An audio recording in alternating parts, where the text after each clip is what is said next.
আজকে আমাদের গন্তব্য রাজমহল। অঙ্কন কলা কেন্দ্রে তোমাদের সকলকে স্বাগত।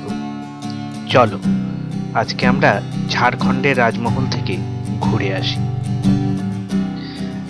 আমরা কয়েকজন মিলে প্ল্যান করে সকালবেলায় বেরিয়ে পড়লাম রাজমহলের উদ্দেশ্যে।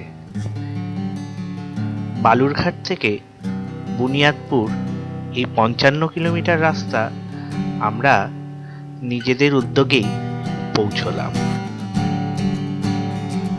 সকালবেলায় কুয়াশা আর বেশ ঠান্ডা। সকলে দাঁড়িয়ে একটু চা না খেলে হচ্ছিল না। চা খাওয়ার পর আমরা পুনরায় রওনা হলাম। আমরা একটি ভাড়া গাড়িতে করে চললাম রাজমহল ঘাটের উদ্দেশ্যে।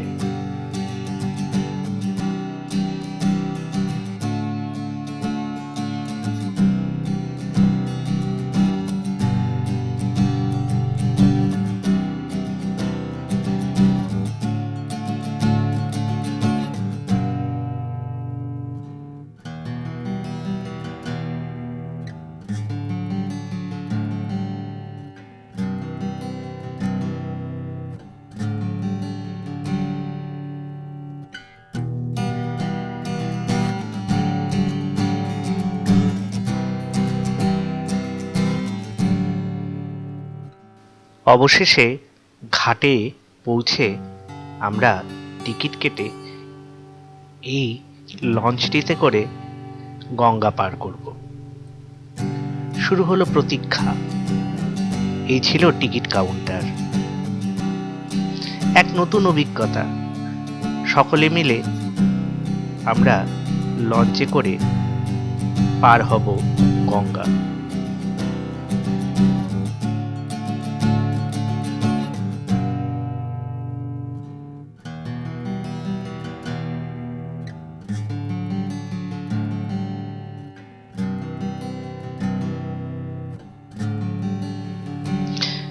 এই ছিল আমাদের লঞ্চ। এখানে মানুষ ছাড়াও অনেক ভারী যানবাহনও চলাচল করে। আমরা জায়গা নেওয়ার উদ্দেশ্যে সোজা উপরে চলে গেলাম।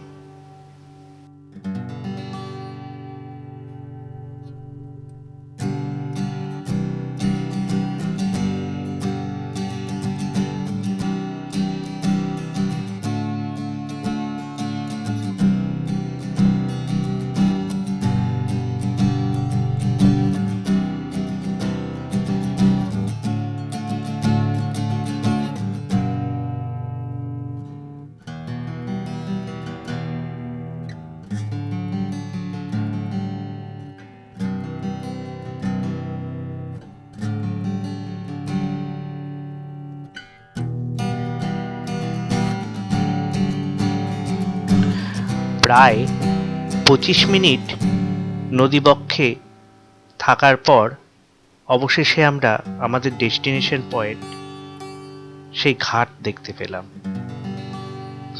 এখানে একটা স্থানীয় গাড়ি ভাড়া করে আমরা বিভিন্ন পয়েন্টগুলো দেখতে পেরোলাম। এই প্রসঙ্গে বলে রাখি, এক একটা জায়গা এক এক দিকে, একদিনে সবটা ঘোরা সম্ভব নয়। যে কটা আমরা দেখতে পেরেছি সে কটা নিয়েই তোমাদের সঙ্গে কিছু কথা বলবো। এই ছিল জুম্মা মসজিদ। মানসিংহ এটি স্থাপত্য করেন এমনটাই জানা যায়। এখানে ফলকের গায়ে সে কথাই লেখা রয়েছে। প্রায় 4000 মানুষ একসঙ্গে এখানে নামাজ পড়তে পারত। সত্যি সেই মুঘল আমলের শিল্পশৈলী দেখার মতো। ইতিহাসের পাতা যেন সামনে জ্বলজ্বল করছে। আমরা অধীর অপেক্ষায় ছিলাম কতক্ষণে এই ইতিহাসে পা রাখব। দেখার মতো ছিল সেখানকার সৌন্দর্য। হারিয়ে যাচ্ছিলাম বইয়ের পাতায়। খুব সম্ভবত এটা কোনো স্নানের জায়গাই ছিল।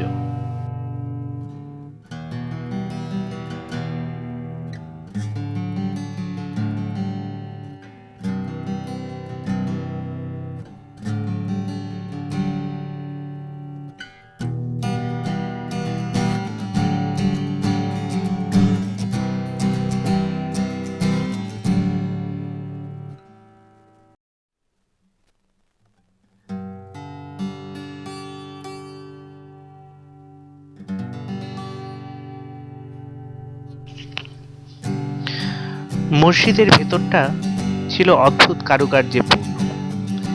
এত পুরনো দিনেও এই গম্বুজাকৃতির স্থাপত্য দেখলে সত্যি আশ্চর্য হতে হয়।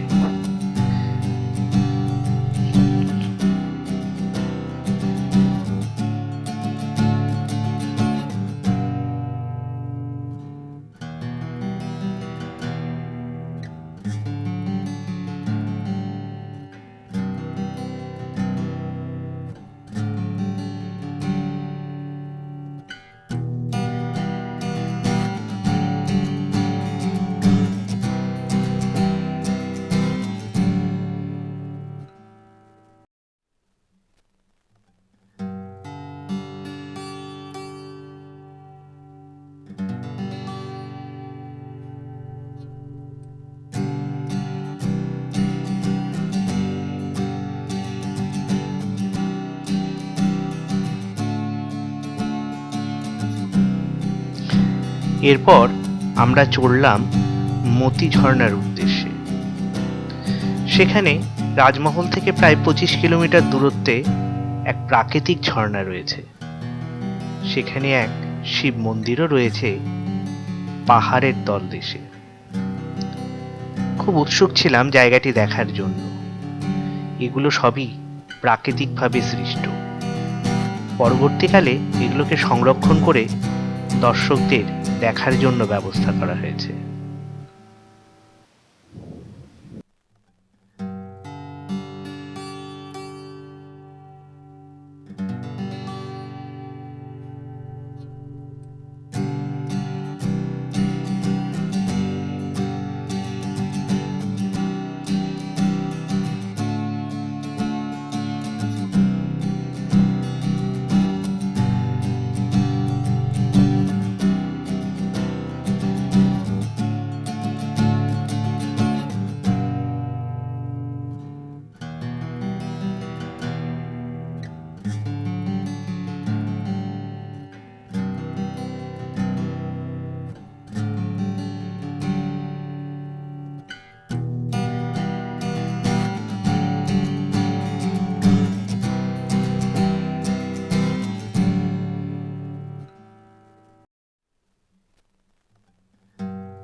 গাছের ডালে বাদর মশাই বসে রয়েছেন। প্রচুর মানুষের এখানে আনাগোনা, কিন্তু কোনো হেলদোল নেই তাদের। সত্যি কি সুন্দর দৃশ্য।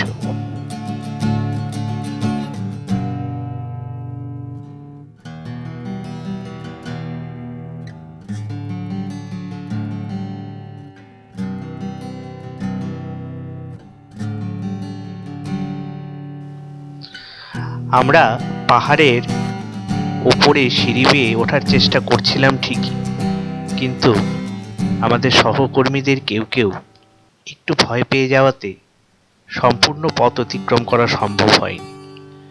নামার সময় সবাই একটু ভয়ে ভয়েই নামছিল।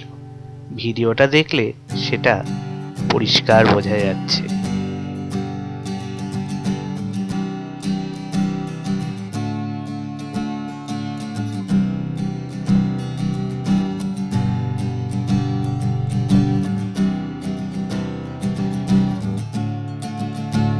এই ছিল সেই প্রাকৃতিক ঝর্ণা, যার সৌন্দর্য দেখব বলে এতটা পথ অতিক্রম করে এসেছি। ঝর্ণার নিচের জলে অনেকে স্নান করছে। একটা নির্দিষ্ট জায়গা পর্যন্তই সেখানে যাওয়া সম্ভব, বাকিটা সংরক্ষণ করে রাখা রয়েছে। চারিপাশে পাহাড়, তার গা বেয়ে ঝর্ণা ঝরে পড়ছে, এবং ঝর্ণার নিচে পাহাড়ের তলায় রয়েছে ছোট্ট একটি শিব মন্দির। আমরা মন্দিরের ভেতর প্রবেশ করে একটু শিবের দর্শন করলাম।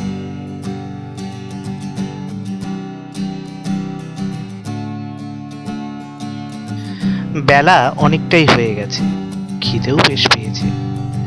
তাই দাঁড়িয়ে আমরা কিছু টিফিন সেরে নিয়ে আবার রওনা হলাম পরবর্তী গন্তব্যের উদ্দেশ্যে। পাহাড়ের গা বেয়ে ধীরে ধীরে নেমে চলল আমাদের গাড়ি।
এরপর আমাদের শেষ গন্তব্য ছিল সিংহী দালান।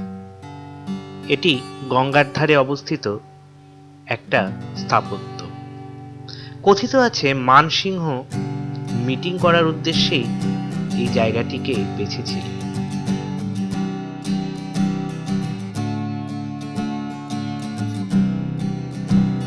এখানকার সৌন্দর্য সত্যি মনোরম, স্থাপত্যও বেশ ভালো, তবে খিদে ভীষণ পেয়েছে। সৌভাগ্যক্রমে এখানে আমরা একটা হোটেল পেয়ে গেলাম। দেরি না করে খাবার অর্ডার করা হলো। মান খুব একটা খারাপ ছিল না, তোমরা যদি আসো এখানে খেতে পারো।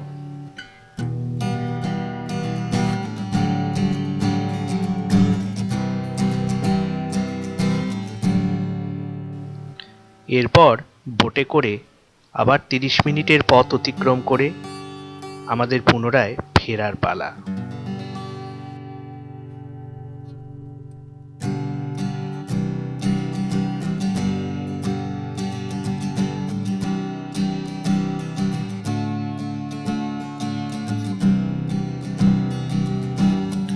এবার ছিল গাড়ি করে বাড়ি ফেরার পালা। ধীরে ধীরে দেখতে দেখতে দিন গড়িয়ে রাত হয়ে গেল। এই ছিল আমাদের আজকে সারাদিনের প্রোগ্রাম। সত্যি খুব আনন্দে কাটলো দিনটি। অবশ্যই স্মৃতির পাতায় লেখা থাকবে। আশা করি ভিডিওটি তোমাদেরও ভালো লেগেছে। আমরা যে আনন্দটি করেছি সেটা তোমাদের সঙ্গে একটু ভাগ করে নিতে চাইলাম মাত্র। তোমরাও নিশ্চয়ই উপভোগ করবে। এরকম আরো ভিডিও নিয়ে আমরা আবার হাজির হব।